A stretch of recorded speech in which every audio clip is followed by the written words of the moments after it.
Muzeu Arkeologjik i Durrësit çdo ditë më shumë po tërheq vizitor, jo vetëm vendas, por edhe të huaj. Pas disa muajsh ku hyrja në këtë muze ishte falas, prej 2 javësh të hysh në këtë godinë është me pagesë. Tarifa e vendosur është 800 lekë, ndërsa për studentët ajo është 250 lekë. Pensionistët paguajnë 400 lekë, ndërsa grupet e vizitorëve deri me 12 persona paguajnë 700 lekë. Pavarësisht vendosjes së tarifës, interesi mbetet i lartë nga turistët.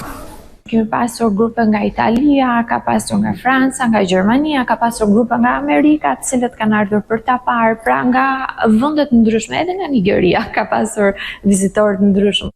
Përshtypjet janë pozitive edhe nga turistët e huaj. Është hera e parë që vi këtu, muzeu është shumë interesant dhe më pëlqeu shumë edhe historia. I'm from France.